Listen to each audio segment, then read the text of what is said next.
Sa mga lalaki dira, isa sa pinaka dreaded nga complication sa diabetes nga dili makontrol, erectile dysfunction. No! What's up, people? And next stop, mapit na. Pag-asawa na kasagdanan. Batog ka ba?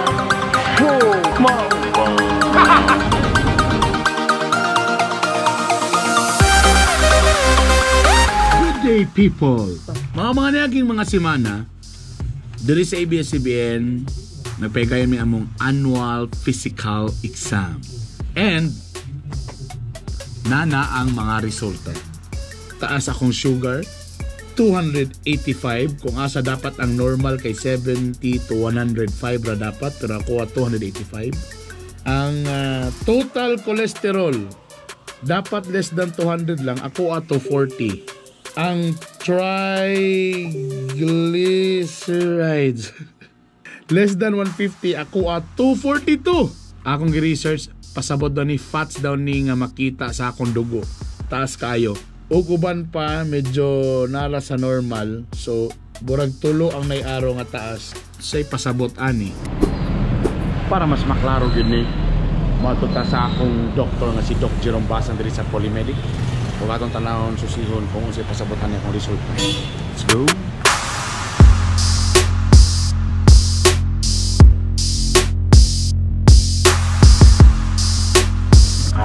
Doc.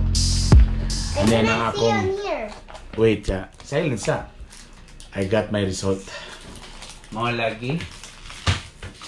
So.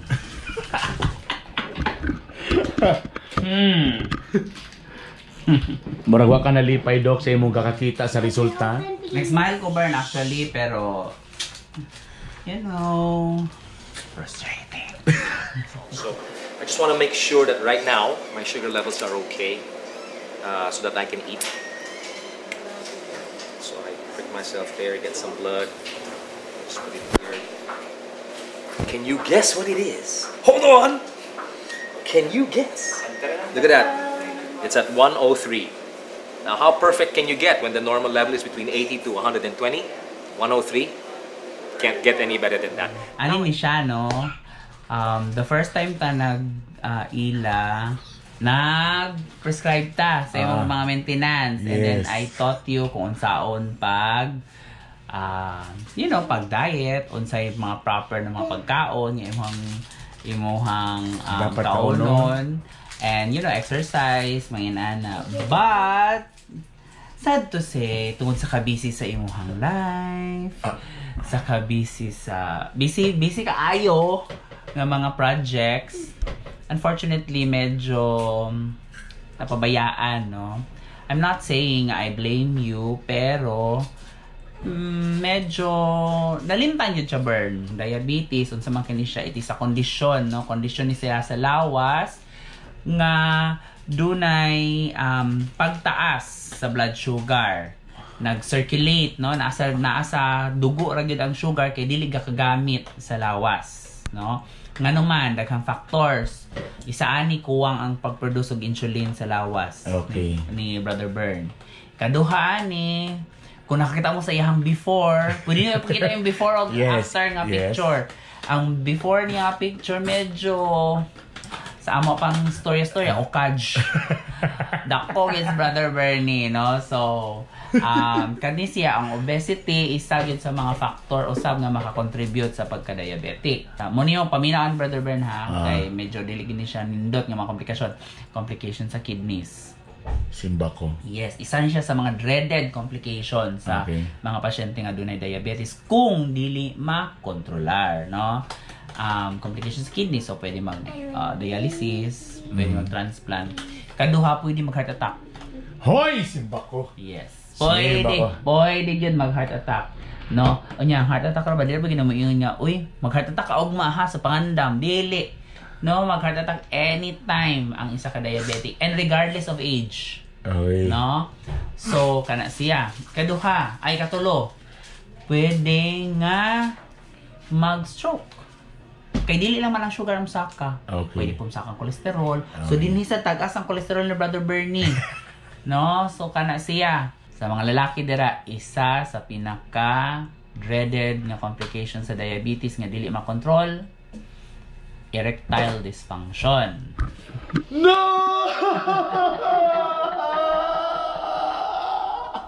Actually, ako nag-worry. So,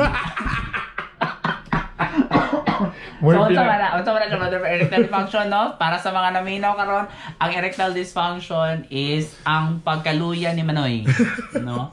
Besag unsaon na siya og ugay din ha, sa unsaon og duwa-duwa. Wa gyud, no? Mo surrender gyud si Kuan, mo surrender ang sundalo. That's because naanay complication, no? Kanang gitawag na to autonomic complication sa diabetes. And once naanay kana ganing complication, dili na siya ma-reverse. No, looy gyud kay kung doon complication. So looy ang akong baby girl. Gusto pa ko moabot sa imong dibo o sa imong kasal. Yes. Well, I confess, naghatag si Doc sa akong prescription, naghatag siya sa akong sa angay buhaton. Ang problema, nako, basta feeling gina ko nga okay kong paminaw, di na rin ko mo tumal. Magpalimot-limot.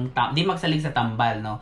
Because ang sa diabetes, kinahanglan manggod ang discipline, no? Okay. Discipline sa pagtumar sa tambal regularly, discipline sa pagkaon, dili magsobra. Actually, in my opinion, no, dili kinahanglan nga totally iwagtang ang katong imong usual, but yay! dili po. Nadi ay. So dili tanan. Dili kinahanglan niya kanang totally mag-starve ka. Mo na ako pasabot. Dili pwede nga kanang magutman kay bawal sa diabetes ang magutman, no? Okay. But what you will do is to limit yun limit the food that you are taking.